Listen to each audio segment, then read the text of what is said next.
Hi, everyone. Thank you for joining us today. My name is Sarah Chowdhury, and I'm one of the co-chairs of the Racial Justice Coalition of the Chicago Bar Association Young Lawyer Division. Today, we have with us three amazing leaders and attorneys. Carolyn is the owner and principal of her own law firm. Cam is the partner, and Dorsey and Whitney, especially in corporate governance. And Elaine is a partner at Harity and Harity and the first female partner. That's just a very brief overview. I'm going to let our speakers introduce themselves before we get into today's program, which will be about diversity, inclusion, and equity in the workplace. So Carolyn, why don't we start with you? Thanks, Sarah. Hi, everyone. This is Carolyn Elephant, and as Sarah mentioned, I am the founder and principal attorney of the Law Offices of Carolyn Elephant. It's a national practice based out of Washington, D.C., and I focus on renewable energy and climate change issues, landowners impacted by natural gas pipelines. I started my firm, I guess it was about 25 years ago. And I started it really just to find more opportunity. And I stayed with it because it seemed to provide the best opportunity for me when my children were small, because it gave me more flexibility. And as I've practiced on my own for more and more years, I've seen that there are other opportunities available for solo and small firm practitioners besides just family and work-life balance. There are opportunities to increase diversity and equality and inclusion within the profession. And so that's why I was really happy and very honored to be included in this panel to be able to talk about the opportunities that law firm ownership creates in that regard. So thank you for having me. I'm really looking forward to this discussion. Thank you. Cam, do you want to go next? Yeah, thank you so much, Sarah and Kenny, for having us here. So my name is Cam Huang. I'm a partner at Dorsey and Whitney in Minneapolis. We have about 600 attorneys across 20 offices, and I'm in the capital markets group, and I'm also a diversity partner. And yeah, I like to think I've had an interesting career because I started at Dorsey as an associate, and then I went in-house at General Mills for 10 years, and then I came back kind of like a boomerang or a bad penny, depending on how you look at it. And so I've been actively involved in diversity in both contexts. And so I've seen the initiatives and also the challenges from both sides. Thank you again for having me. Thank you. And Elaine, what about you? Thank you, Sarah and Kenny, for having me. I am a patent attorney with the firm Harity and Harity. As Sarah mentioned, I'm the first female partner at that firm. As most of you know, the legal profession is one of the least diverse professions in the United States. The patent bar is even worse. The patent bar requires a hard science background. I actually have a background. My undergraduate was in mechanical engineering. And coming from that degree, there aren't a lot of women in that field. I remember starting undergrad, looking around and seeing just in these huge lecture halls at University of Maryland, really dominated by men. I think there were 3 women in that freshman engineering class. So the patent bar is about 80% male and close to 95% white.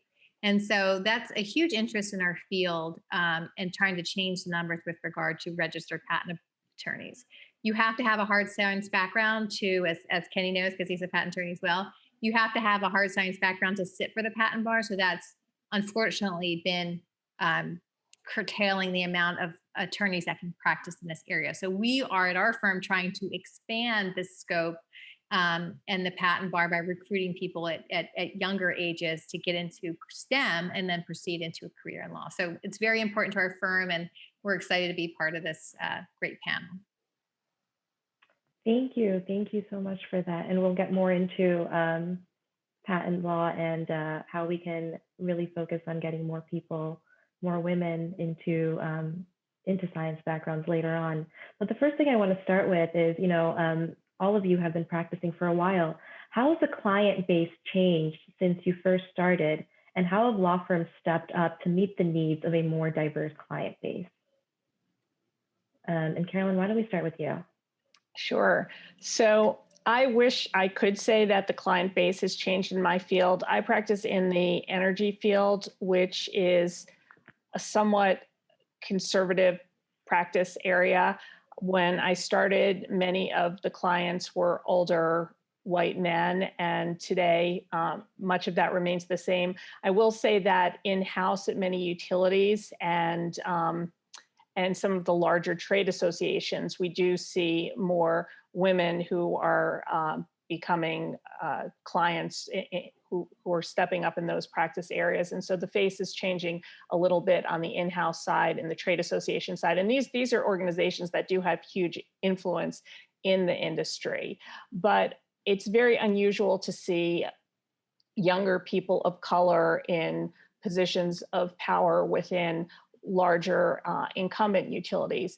On the smaller side, which are the companies I tend to represent, there are, again, it tends to be more white men and sometimes women who are running smaller energy companies or working with some of the organizations that are fighting climate change. One of the things that I've been really interested in looking into as we now have a new administration is figuring with more of a focus on issues like environmental justice, is figuring out ways that my firm can support people who are in environmental justice communities, people of color, and younger women, and support them in building energy industries or getting involved in the sustainability side of things, and so that we can kind of diversify the client base. So I see my firm not so much changing to serve changing face of clients, but trying to be more proactive to grow a more diverse client base.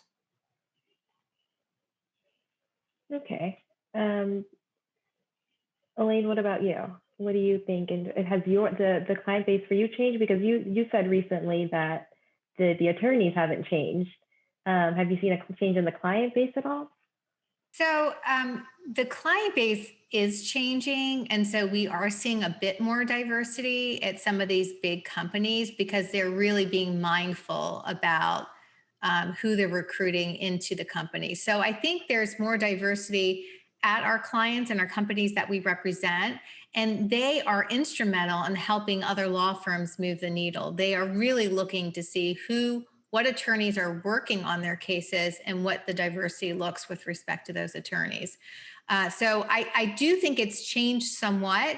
The issue with the patent bar is that my firm specializes in electromechanical. So we're seeing a lot of progress in the biotechnology area. We wrote an article and did a data analysis that saw that women were up to 40% of the patent bar in biotechnology. But in my space, in electromechanical and computer science, it was about 11%.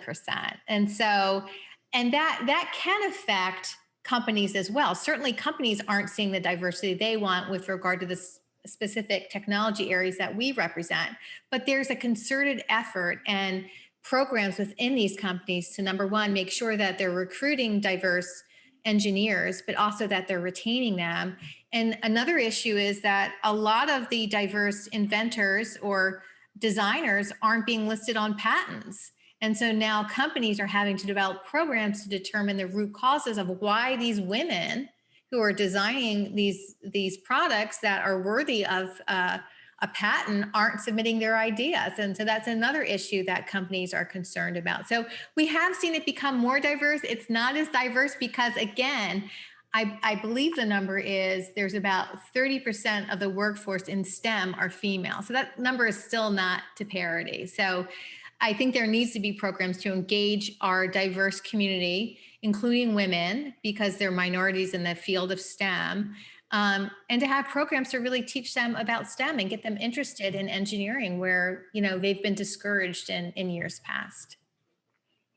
Yeah, so, and I think it's not just women. I think Black innovators as well are not listed on patents to the same extent as maybe white men are. How does the patent bar, how do attorneys or any sort of diversity and inclusion committee, how do we engage inventors in this process? Well, I think a first step is to recognize the history and why Black innovators are not being listed at the same rate as white inventors. So Dr. Lisa Cook put out a paper that talks about the issues, the historical events that caused Black inventors to not feel safe, and laws, Jim Crow laws, the decision of Plessy v. Ferguson. Like, we need to do a little history lesson and really understand what affects Black innovators versus what may affect women. There are different circumstances that affect Black innovators. And so it's that feeling of safety, and similar to what women may be feeling, they might not feel like their invention is worthy of a patent. They might not think it goes to that particular height of patentability. But we need to educate our diverse community of inventors, and we need to mentor them. We need to show them the inventive process. They haven't built relationships because our society didn't allow them to. They said, you can't. We're going to segregate you. We're not going to give you access. And when you succeed on a Black Tulsa massacre, you succeed, we're going to eviscerate you. So we need to understand the historical perspective and understand why our Black innovators are not submitting their technology, and provide resources for them to innovate, to tap into the innovation ecosystem that is there for other people to enjoy, but hasn't been historically there for them in the past. So each company has their own root causes as to how it's affecting their diverse inventors, and each company needs to look internally as to what kind of programs are preventing their particular designers from submitting these ideas. And then come up with solutions. And there are a lot of resources. And in fact, our firm's doing a webinar on it next week. So please check out our website and join us for this webinar. And we'll have Facebook and 3M and Micron talking about what they did internally to address this very issue. Oh, thank you for that. That sounds very interesting. I'll be sure to check that out. And you touched on this a little bit, but it's what I like to call the difference between diversity and inclusion. And it's essentially being invited to the party, right? That's diversity. And then inclusion is being asked to dance. So why is it important to have diversity in leadership? And how do we ensure diverse candidates are being promoted to partner positions? Cam, why don't we go to you for that one? Sure. Well, just as a little bit of background on my practice, I do a public company practice.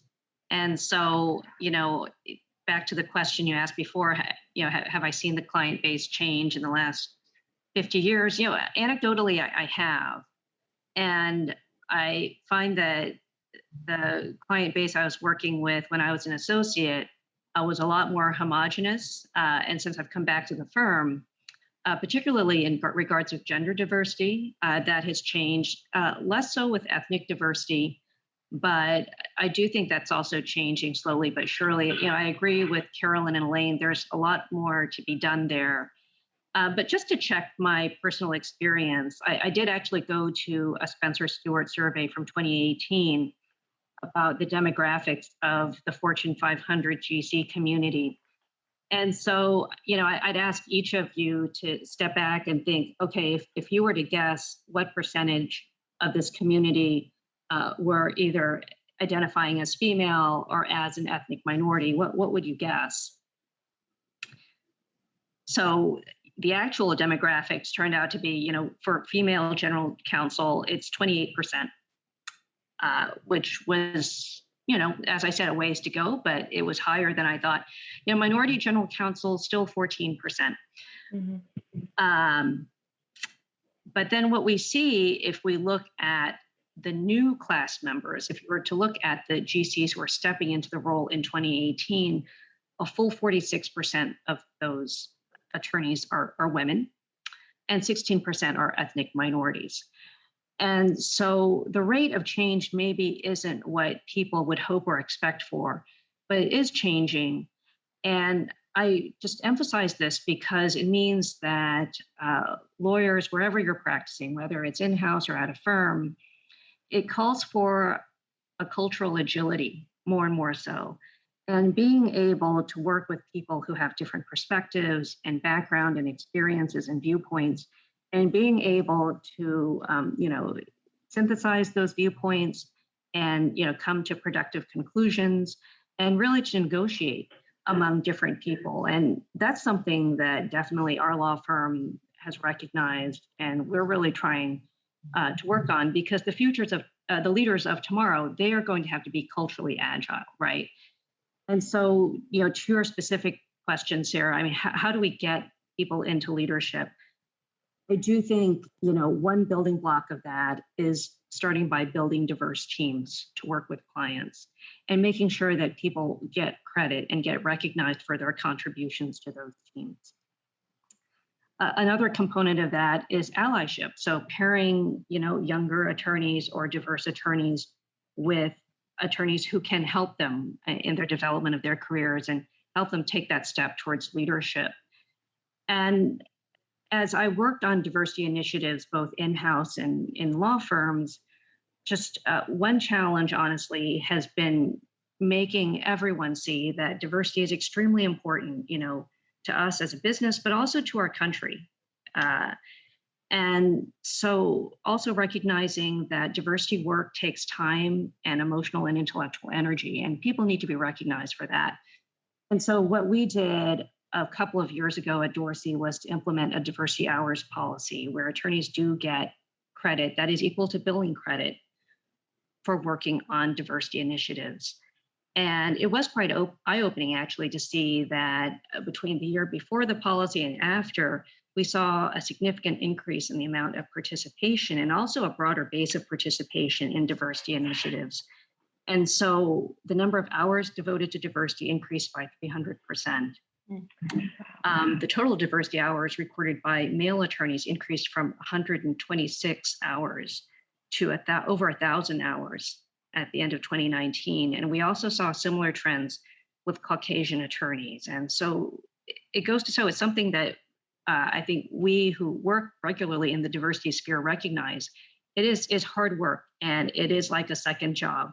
And so let's recognize people for it and really broaden the base of participation.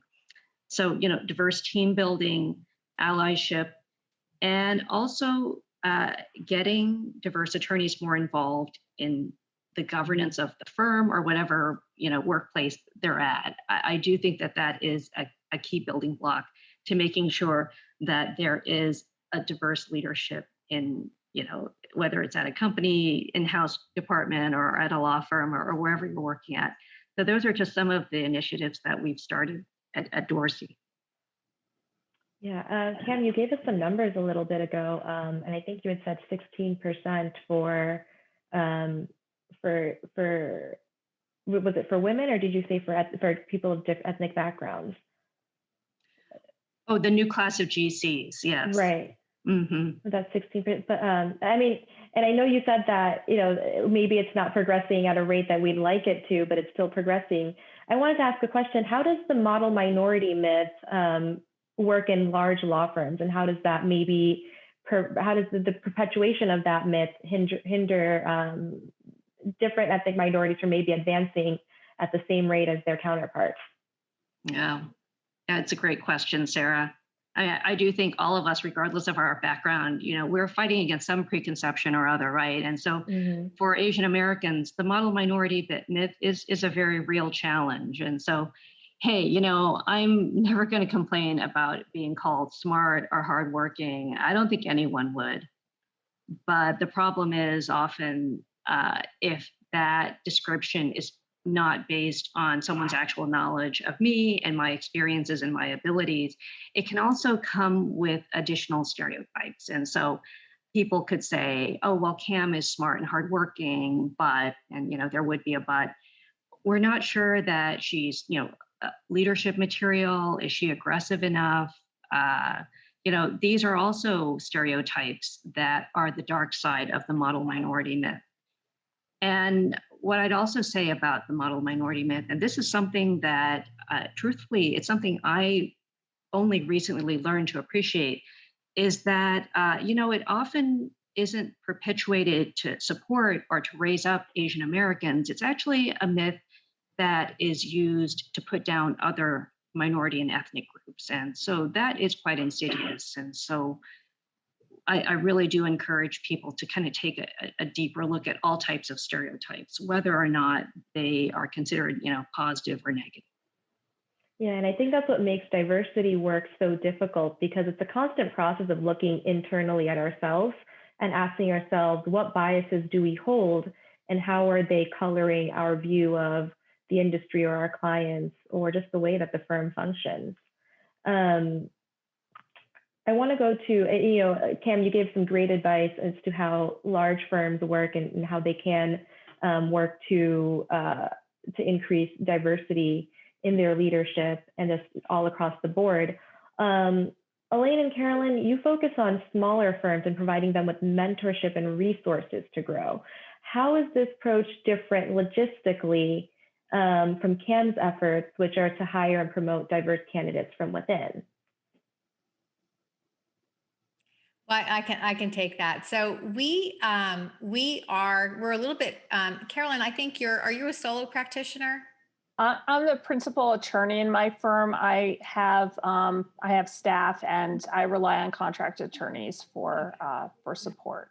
Okay, so for us, our firm is about, I think we're 36 or 37 attorneys. We've grown a lot in the last few years, and so one important aspect is recruiting diverse attorneys, and then like asking them to dance and giving them resources within our firm to be able to succeed. So we do a lot of one-on-ones, especially during the pandemic. And we actually happen to provide remote work. I was working remotely since I joined the firm 4 years ago. That's again, part of the initiatives to recruit more women is to give them the flexibility really all employees, to give them the flexibility that they want to succeed. We have certain initiatives and affinity groups within our firm. We want to make sure that the diverse attorneys have access to partners and understand partnership track. But we wanted to do something more in our field. When you do look at the numbers with regard to equity partner positions, you see that there are, for equity partners in big firms like CAMS, I think the number is maybe 6 or 7% are racially diverse, and women are about 20%. So in the patent bar, it's going to be worse because we're already, 80% male at the gate. So we looked at where we were as a profession, and we said, what can we do to increase those numbers in the leadership position, the equity positions? And so then this idea of the minority firm incubator was birthed. And so our firm was started about 20 years ago from the founders, John and Paul Harity. They're twin brothers, and they know what it's about, what they needed to do to grow to the size that they are today. They know they have really a high quality law firm that provides uniform patent applications, and just they have this amazing business sense that they wanted to give to minorities in this area and help minorities launch their own firms. So we started the program about 1.5 years ago. We had our first participant. And so Harity basically hired our first participant and trained them in application drafting, in prosecution, and helped him set up a business where this week he launched his own Black-owned IP boutique. On Wednesday, we flew down to Orlando and gave him a surprise visit and said, we're here for you. We're so proud of you. And, we want to give back to our community. And some people say, why are you like launching your competition? Our competition, really, we're trying to improve the patent field, and there's enough work. I believe in abundance, and I believe there's enough work to go around for everyone. So we're trying to help minority-owned firms become, first of all, to launch them, and secondly, to help give them the tools to be a successful firm. So we're hoping to see in the industry, in the legal profession, law firms expanding beyond their own footprint to engage diverse students to encourage them to enter the profession of law. And for us, it's twofold in the patent field. Like we're saying, hey, get into STEM and go to law school. But we need to be innovative in developing external programs to improve diversity in law. So we're trying to, some initiatives are trying to encourage leadership at higher levels. So you probably all heard of the Mansfield Rule, and that's a great start, but we're just kind of moving people around on the chessboard. We need to bring more people into the game. And so we'd love to see firms innovating to engage their communities, to bring more diverse attorneys, especially racially diverse, especially, I mean, if you look at some of the studies, MCCA does a wonderful study. I mean, Black females are they're, part of this intersectional group that are so underrepresented in law. And how can we engage that community to get them interested in the legal field? And as I had mentioned earlier, in our field, in the patent law, innovators want to go to patent attorneys that they can relate to, that may understand their product, and just as all of us in different services that we engage in, we want to feel connected to the person that we have engaged for a particular service.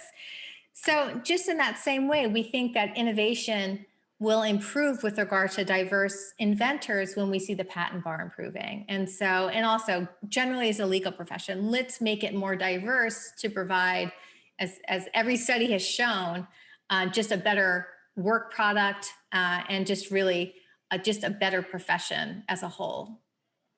Yes, so I completely agree with everything you've said, and that's been one of the impetuses between my website, myshingle.com, which is the longest running website on solo and small firm practice, and offers a bunch of different types of resources on how to launch and grow a successful law practice. One of my interests in doing that stemmed not so much from diversity, but from this feeling distressed about seeing how many women who became moms were departing from the legal profession. I know that in the class that I graduated in, there were so many women who had gone to large firms.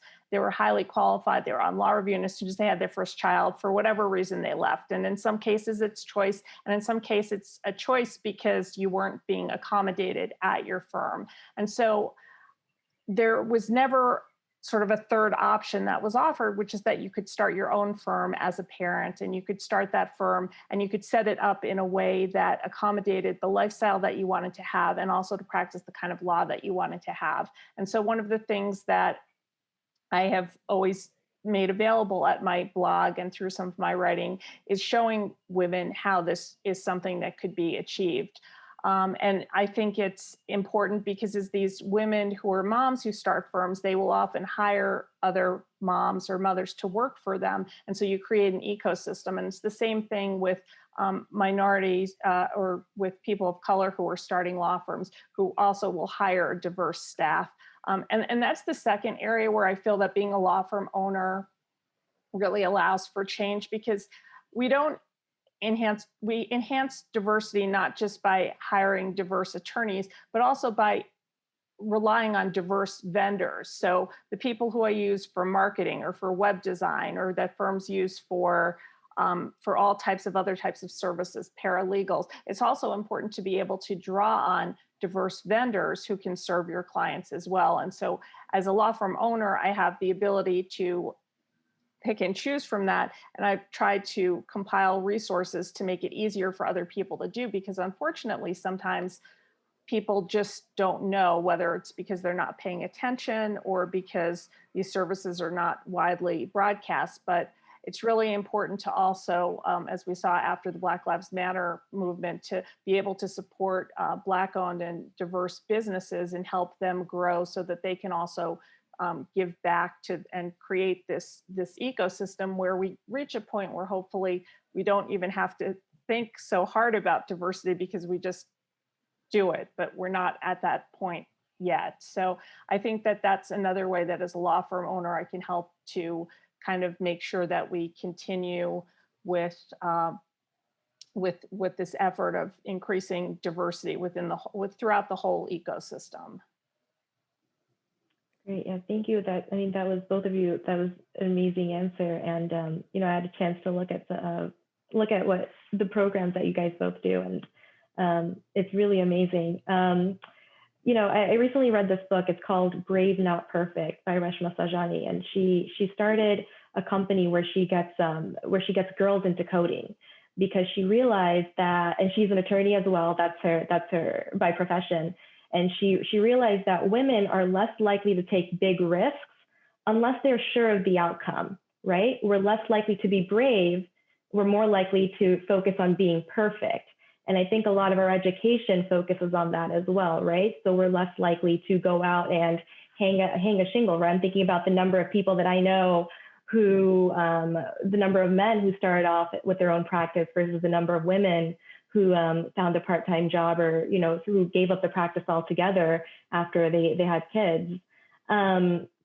So how do you get over some of those institutional cultural barriers? I know, Carolyn, you mentioned some, moms hiring other moms. What are some other ways we can, and I think this is actually very relevant after the pandemic, when we see that we can work from home, we can have a schedule where childcare is possible. How do we change the concept of billable hours, and how is that going to make us a more inclusive industry altogether?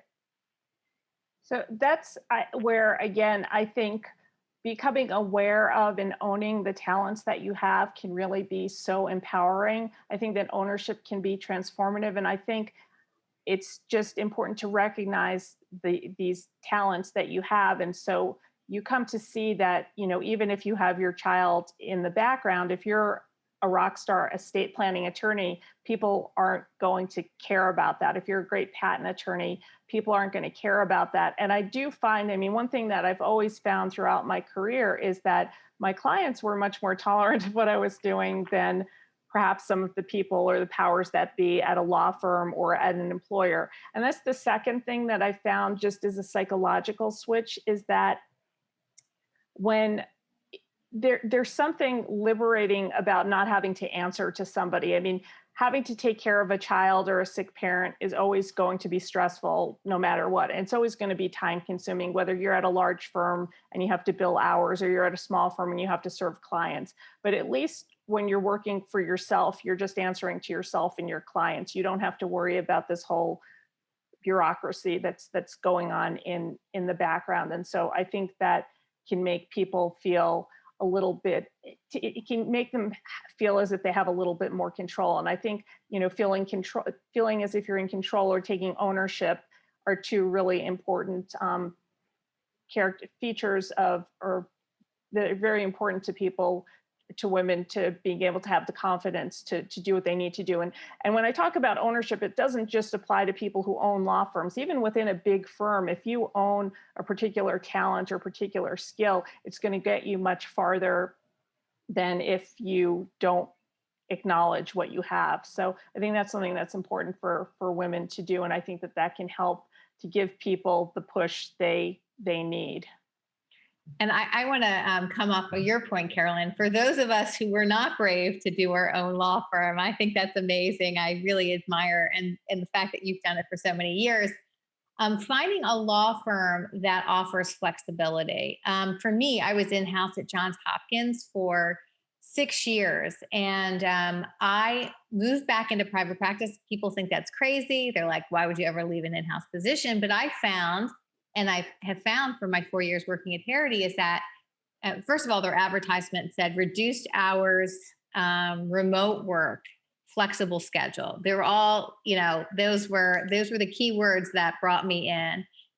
So firms, if they can offer flexibility and a reduced hour billable requirement, that will draw more people into our field and allow us to retain us during those times when we're having a family. I remember that struggle of trying to work part-time, and when I had really young kids, and how difficult that was. And, for me, I almost left the practice of law because it was very, very difficult to manage, because they were requiring me to commute in, they're requiring to see my face. They weren't giving me the flexibility that I wanted. So for me, and what our firm has done, even before the pandemic, they allow all of our attorneys and support staff to work remotely.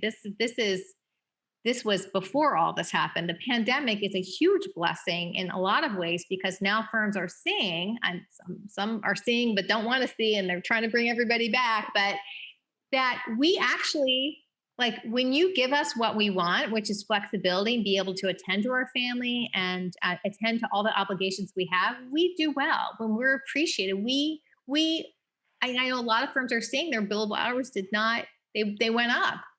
And so I think firms, if they can give that flexibility to their attorneys and really to their staff, to everyone that works there, I think we're going to retain a lot more women. With regard to the billable hour, our firm actually decided to get rid of it. And it's easier for us because we're production based. And so you get paid on essentially what you produce. So there's going to be, if you want to make a certain amount, you work a certain amount. And depending on what life gives you, if things get difficult, you can ease up on your work. And if you want to press in, you can. So it's a very flexible way of, when our life ebbs and flows. There's some times where I'm like full on, like, give me the work. And there are times where I'm like, whoa, got graduation, wedding, and this. I'm like, I got to back away. And I love that my firm offers that flexibility. And I'm not freaked out like, oh God, am I going to get my billable hours? And I get this, that, and the other. I don't have to worry about that. So I think it's almost like it's second best to being a solo. It's not complete control, but it's really good. And it gives me kind of that comfort to know that I can take time for my family when I need to, which is a lot. A lot of times I do need to take time for my family. You're on mute, Cam. I was going to say, I mean, Elaine, that's a very intriguing concept, the idea of just getting rid of the billable hours, because that is the bane of many firm lawyers' existence, let me tell you. We're not quite there yet, even though maybe we should be giving it a stronger consideration.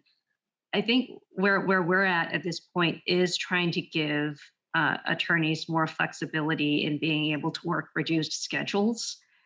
But the challenge with that is, I mean, we all know attorney personalities, even though technically you could say, oh yeah, I'm going to work 50 or 60%.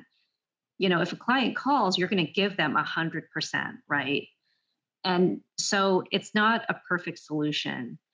We also try to make it possible for people to take sabbaticals or family leave when it's just simply not possible to say, hey, I'm going to work 50 or 60%.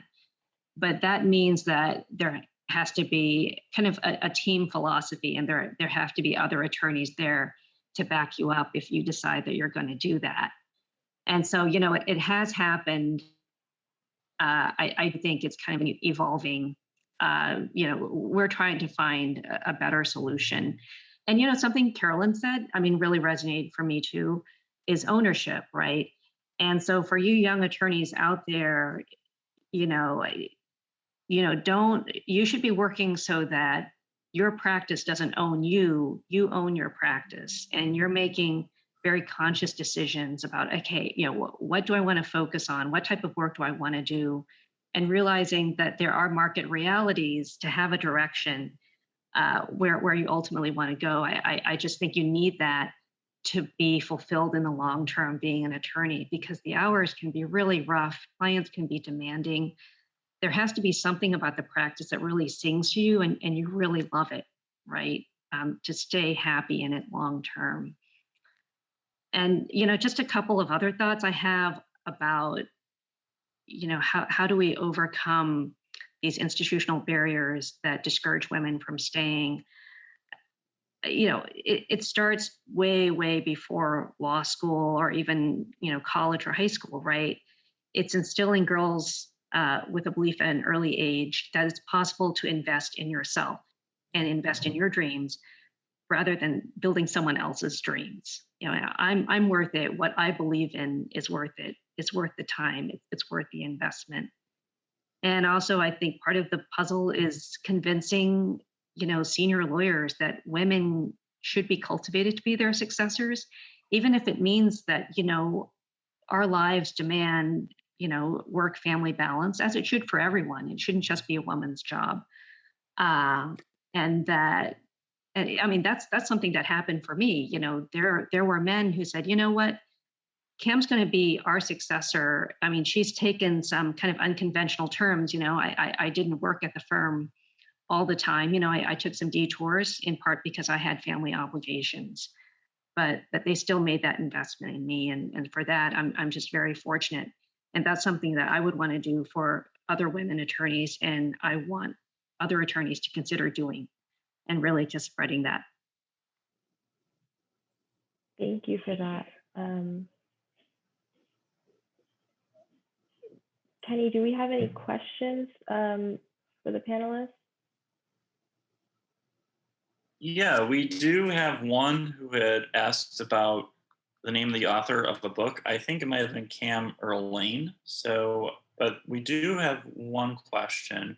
So I know that one thing that's pretty interesting is that this person in the audience had asked was that somebody had mentioned we've been talking about women and racial minorities, but given the fact that it's Pride Month, I mean, with LGBTQ plus employees, what are some of these challenges that might come from, say, with that kind of perspective, with in terms of really growing or taking ownership of your skills? And in some ways, like, how is it that the lessons about really taking ownership and being proud of who you are apply in that context?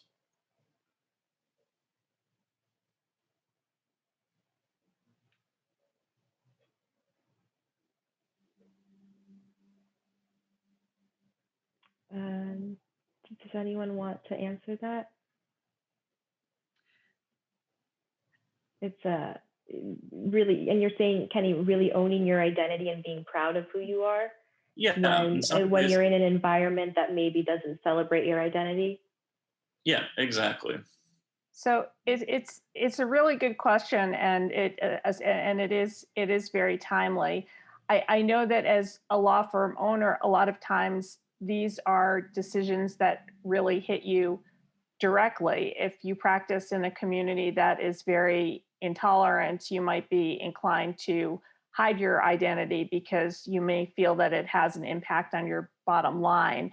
I think that, after I feel like we somewhat hit a tipping point on that after Black Lives Matter. I think that people have been more conscious about speaking up and speaking out against against racism, against against people who are against LGBTQ rights, against anti-Semitism, things like that. And I think people are kind of, at least what I see in the solo and small firm community, is people who are willing to speak their piece and take whatever economic impact comes with it. And usually you would be surprised, because I think now, at least in our world currently, even though we have some really, really bad actors, we're also seeing people who are courageous enough to step up, and they're being celebrated, and they're realizing the benefits from speaking out and owning their identity. So I would say that, at least in the solo and small firm context, I can't speak to any other,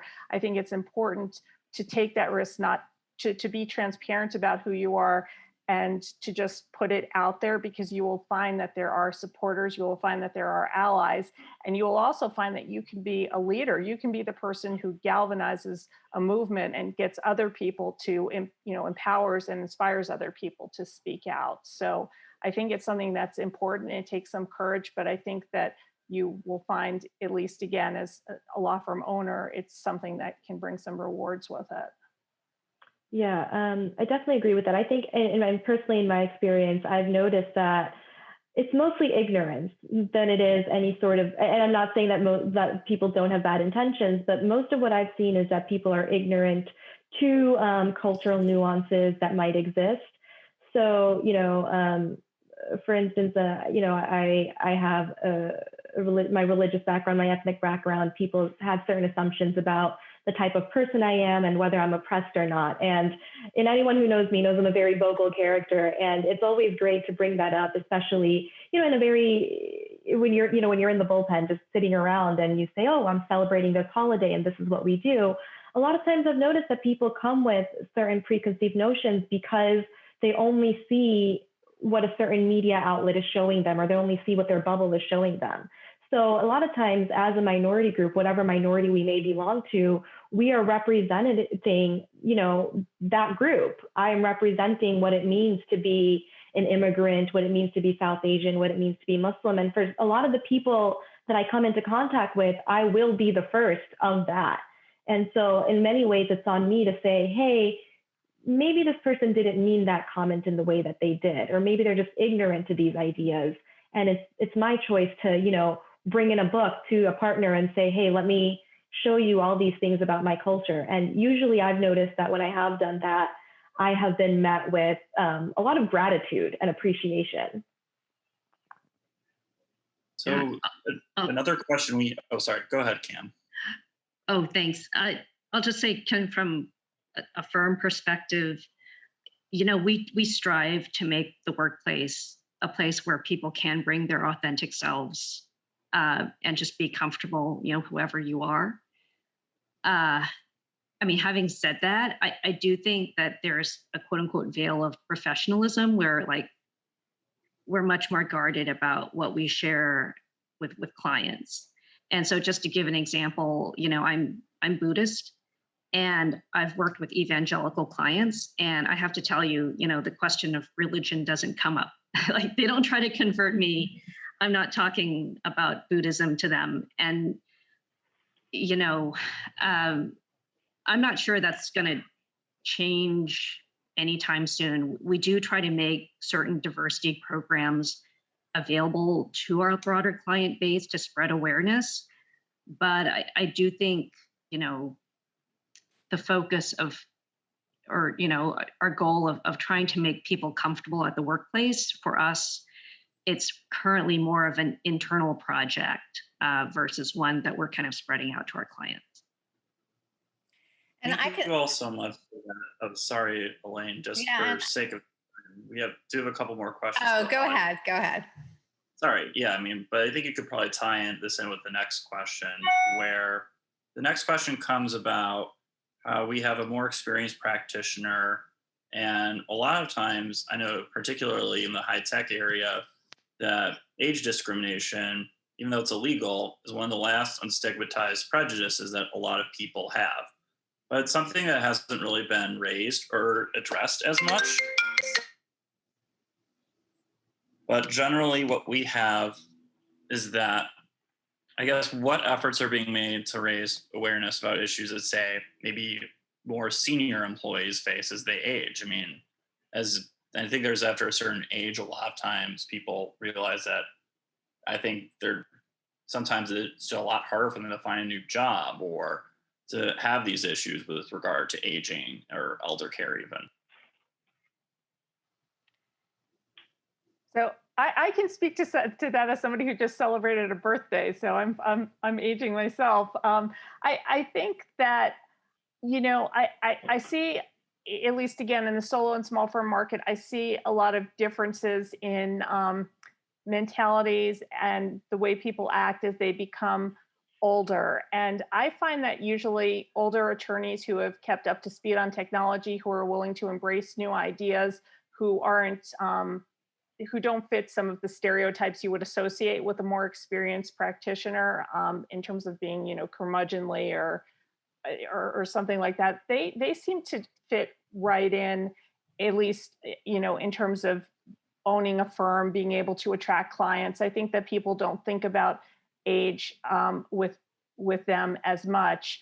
But I know that in firms, there are a lot of challenges and a lot of issues with mandatory retirement and succession planning. And I think the issues become more complicated, and I don't know enough about them to know, whether that has to do with age or just sort of the lifespan of a firm, where at some point you have to start passing cases down to newer attorneys to ensure the survival of the firm.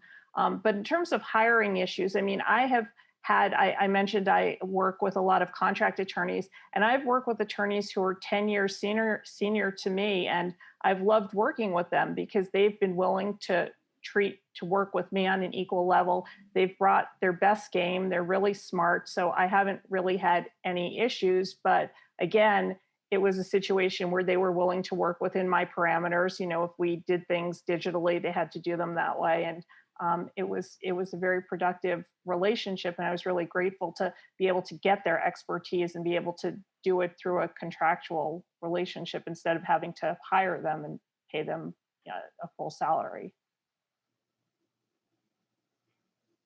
Yeah, I mean, it's really a complicated issue, and it just points to, the challenges of our pluralistic society, increasingly so, and kind of competing priorities. At our firm, we encourage attorneys to think about succession planning.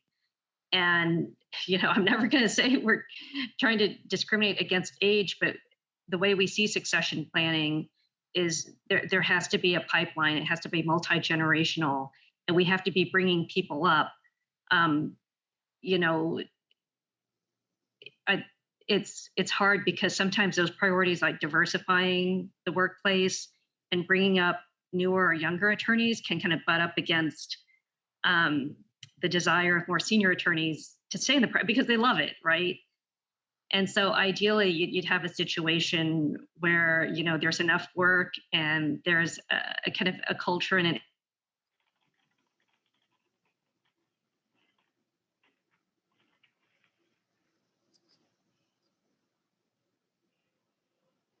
Oh, I think Cam is a little bit frozen. Well, to pick up on Cam's point, my experience has not been issues with regard to age. Our firm will hire anyone depending on their experience and the quality of work. We have a writing test, and in fact, when we evaluate the writing test, it's blindly evaluated. So age doesn't have an issue with regard to my firm. And in the legal profession, I think I'm not so sure it's an issue as Cam was saying. Sometimes it's an issue that there's no succession plan. So we have these senior partners well into their 80s maintaining that position without maybe always doing the work for it. So I don't want to undermine the issue. I think in law, and especially in patent law, this doesn't seem to be terribly problematic. But I'm going to keep my eyes and ears open on the issue and just pay attention more to see if I experience in my day-to-day practice. So it's a good question. So our next question comes from an audience member who is asking, Elaine, you had brought this up about eliminating the billable hour. So she was wondering if you meant the requirement of meeting a certain number of hours or eliminating it as the way your firm charges your clients. So it's a good question. So for us to be able to eliminate the billable hour, almost all of our work is fixed fee. So we don't even really need to track it. So to draft a patent application, we have a fixed fee of this amount. We do track our hours to determine efficiencies for our attorneys because that's important to us. But we are billing the client at a fixed fee. So we can eliminate the billable hour requirement and allow people to work as much or as little as they want. So if you're straight billing if you have a charge billable hour, I'm not sure that would really make a difference. I think if you have flexibility in allowing people to work what they want to work in these phases and not be so stressed out to try to meet this number. I mean, I think a downside is because we are production based, we are directly affected. So I usually at firms, and Cam's not on now, but usually they have, and I worked in big law before, you would have a salary and you would be expected to bill a certain amount. So it's firms need to be creative in how they reformat that pay structure so that maybe if you're production based, you can offer that flexibility because they're only going to get what they produce. And actually, it's a wonderful incentive within our firm. If you are going through a time where you want to make more, you're going to get not just wait for a discretionary bonus, you're going to know exactly what you're going to get. And so it gives you a more, as we talked about, ownership and control over what your pay is going to be. So it's almost like having your own practice where you control what work you're doing and how much you're going to make. So I think you do need to consider the type of structure you have with regard to salary. Production base lends itself to this type of, eliminating the billable hour requirement, because when you have a salary, you do have to meet a certain number for the firm to be profitable. So just kind of rethinking that strategy to offer the people the flexibility that you want. And you might see that the billable hours skyrocket because people at these times want to make more money or back away. So I know at our firm, there are some very, very high producers I've never, ever seen before. So it's been a great system, a system that's worked for our firm.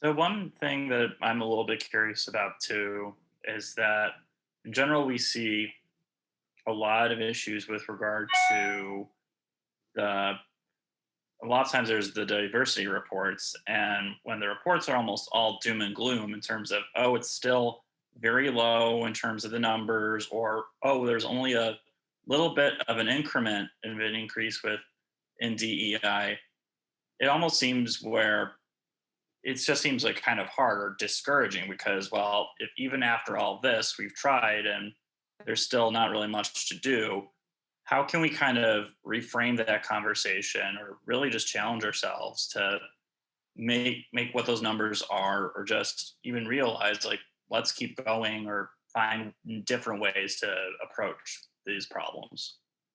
So I think it can be discouraging when you actually look at the numbers. And I think some of the diversity organizations, legal organizations like Minority Corporate Counsel Association, are working specifically on how to engage law firms and companies to move the needle with regard to diversity. And what kind of innovative programs do you have, like Carolyn's website that offers these resources to solos and different programs that other firms, usually the smaller firms, are providing, and being able to share these resources for other firms to say like, hey, here's a collection of all the resources and how can we move the needle, because it's a team effort.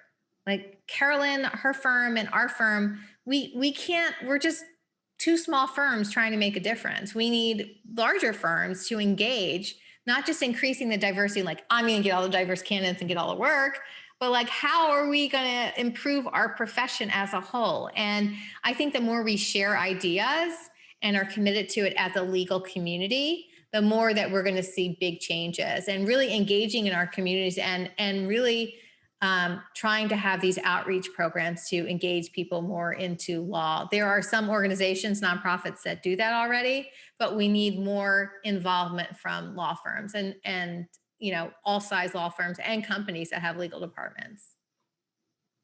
Yeah, I think sometimes also, even when the numbers are bad, anecdotal or stories or features highlighting work that individual firms are doing, or speaking to women who are maybe a mom at a firm who's had a positive experience, or a person of color who's advanced to partner and talked about what kinds of things have worked, or sharing lessons. I think that sometimes at least those stories give people hope, even if the numbers overall are sort of dismal. So I think that continuing to have, to feature people who are succeeding in firms, and to feature larger firms that are succeeding with programs, to talk about some of the innovative work they're doing, I think that at least takes the focus off the numbers a little bit, because I know I see those reports every year. It's like, with like 10% minority partners, and it really doesn't seem to change, and you can kind of get stuck in that, and that's not productive. So Cam, we were just, before you had gotten back on, we were just discussing a question about how to kind of like handle, say, when we have these reports about diversity overall in the profession, about the needle being moved, and how to really kind of reframe that, or in some ways like really find a way to move on, like just to kind of push through, because sometimes it can seem almost dismal that no matter what we do, it seems like, well, not much is changing. I do think as we get a critical mass of diverse attorneys into leadership, you'll see the change accelerate. And I mean, frankly, if you tied people's compensation to diversity objectives, which, I do think a lot of firms really posit that, they have the statistics, they'll track it, but tying it to compensation would really accelerate things too. Mm-hmm. All right. So anybody in the audience, please feel free to ask any last questions. But I think while we wait for that, if anybody just has any last points they would like to share, please feel free to do so. I just want to say, it's a pleasure, and it was just really inspiring to be on the panel with these ladies. And I'm just constantly reminded about how different legal practice can look across the country and across different types of offices. And it's really cool to have been on this panel with you. So thank you. Thank you, Cam. I agree too. It's been wonderful to be on this panel and learn. We do forget about some of the differences and learning from each other. I think that's awesome. Yeah. Yeah, and I do think I echo those words, and I'd also say that even though the numbers are the same, it just things do feel different. And I know that over the course of my career, I've seen changes, and I've seen women doing things that 25 years ago they would have never thought to do. So I think that even though the change is slow, or I guess in legal we're used to what the wheels of justice grind slowly, or there's what you always tell clients when their case is taking a long time. So hopefully change will not be as slow here, but there has been some progress from how things used to be. Mhm.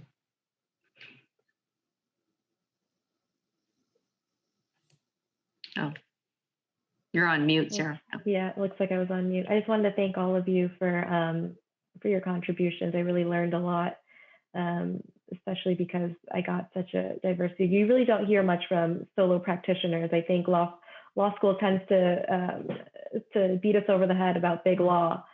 So it's really great to hear perspectives from those who went into the smaller practice or solo practice.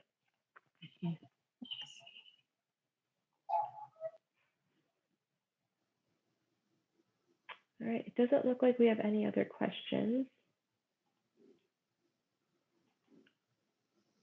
In which case, thank you again so much. And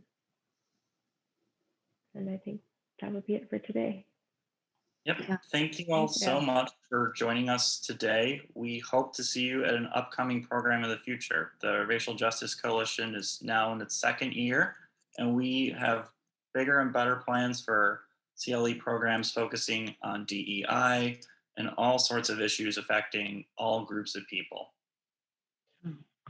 Thank you so much for your Thanks, work, everyone. Sarah and Kenny. Okay, take care. Bye. Yes, thanks. Bye.